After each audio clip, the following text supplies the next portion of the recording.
20% of the world's oil moves through a strait that's only 21 miles wide at its narrowest point. Iran controls the shore on one side, and right now, they've shut it down.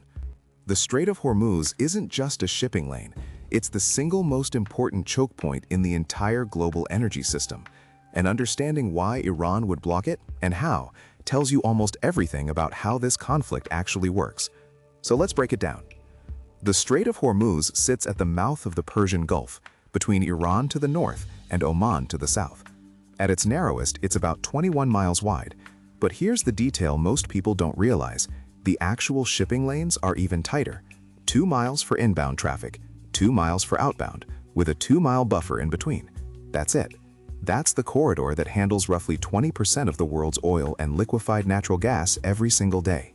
Saudi Arabia, Iraq, Kuwait, the UAE, all of them funnel their exports through this single passage. There is no easy alternative. Some pipelines exist, but they can't absorb the volume. So when this strait goes down, the entire global energy market feels it almost immediately. UNCTAD, the UN's trade and development body, confirmed in a rapid assessment that the closure sent effects spreading through the global economy within weeks. Energy costs rose, supply chains tightened, developing countries felt financial pressure fast. This is not a regional problem. It never was. Now here's where the geography gets strategic in a very specific way. Iran doesn't just border the strait. It uses a string of islands inside and near the strait as military outposts. According to the research, Iran has positioned these islands to help control shipping through the Persian Gulf. That means Iran doesn't need to send a navy into open water to threaten tankers. It can do it from fixed positions, close to the shipping lanes, with missiles, drones, and fast attack boats. The geography hands Iran has structural advantage that no amount of US carrier groups completely neutralizes. Which brings us to the legal question, because this is where things get genuinely complicated. Under the UN Convention on the Law of the Sea, the Strait of Hormuz is classified as a strait used for international navigation. That classification matters a lot. It means all vessels, military and civilian, have what's called the right of transit passage. They can move through without interference as long as they proceed without delay and don't threaten the coastal state. Iran is a signatory to UN Clause in principle, but it has consistently disputed this framework as it applies to the strait.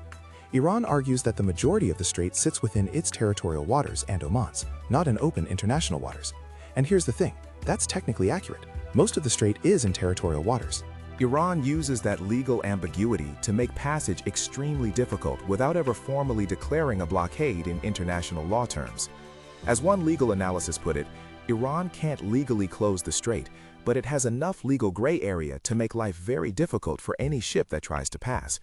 So instead of a formal closure, you get harassment, tankers targeted by projectiles, ships anchored in open waters waiting for the situation to stabilize. By one point in the current crisis, maritime agencies reported at least 150 tankers carrying crude oil, liquefied gas, and petroleum products anchored in the Persian Gulf, just waiting. That's the de facto blockade. Not a line on a map, just fear, risk premiums, and paralyzed logistics. Iran's stated reason for the current closure is direct. It's a response to US-Israeli military actions. Tehran's top officials pushed back hard against ceasefire proposals and against President Trump's public deadline to reopen the strait. Iran's position is that the blockade is a legitimate act of self-defense in the context of an act of war. International law does allow a limited right to self-defense, but legal analysts note that right applies to military targets under strict conditions. Blocking civilian energy flows to dozens of countries that have no part in the conflict is a much harder case to make under that same legal framework. And Iran knows this, but it's also betting that the economic pain buys it leverage at the negotiating table. Iran is essentially running a toll booth, deciding which vessels get through and which don't. That selective pressure is the point. It's not about permanently destroying the global oil market. It's about demonstrating that the cost of continuing military pressure on Iran is something the entire world, not just the US, has to pay. That's the leverage play. Now here's the thing most coverage misses. The US has between 40,000 and 50,000 military personnel stationed across roughly 10 countries in the region, according to available data. It maintains facilities across at least 19 sites in the Middle East, in Bahrain, Iraq, and elsewhere. That is an enormous military footprint. And yet, Iran has still managed to effectively close the strait. That tells you something important. raw military presence doesn't automatically translate into the ability to keep a choke point open when one side is willing to absorb significant risk and retaliation to keep it closed.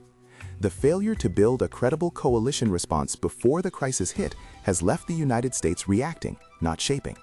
Over 40 nations have now met to address the blockade's impact on global oil flows, but coordinating a military escort operation, a legal challenge, or a diplomatic off-ramp takes time that markets don't have. Iran has also signaled it could extend pressure to the Bab el-Mandeb Strait, the choke point at the southern end of the Red Sea. If that happens, two of the world's most critical energy corridors would be under simultaneous threat. That's not a hypothetical. Tehran has explicitly raised it as a possibility. The number that should worry analysts most isn't today's oil price, it's the timeline. Every week the strait stays effectively closed, the secondary effects compound. Energy costs bleed into food prices, shipping costs, manufacturing inputs. UNCTAD's assessment made clear that developing countries, the ones least responsible for any of this, are absorbing disproportionate pain. Here's what you now understand that most people watching the headlines don't. The Strait of Hormuz isn't just a geography story, it's a leverage story. Iran has spent decades building the capacity to threaten this choke point precisely because it knew that in a direct military confrontation, this was its most powerful card. The islands, the missiles, the legal ambiguity, the selective passage decisions. None of that happened by accident. It was constructed over time as a deterrent and as a weapon. So the question to watch isn't whether the US military can win a fight in the Persian Gulf. It almost certainly can. The question is whether the global economic pain of keeping the strait closed becomes unbearable enough for enough countries to produce a diplomatic outcome Iran can accept. Watch the coalition of 40+ nations meeting on the blockade. Watch whether Iran extends pressure to Bab el-Mandeb. And watch the UNCTAD economic assessments, because when developing nations start defaulting on energy-linked debt, that's when international pressure on all parties tends to shift fast. Share this breakdown so people understand what's at stake.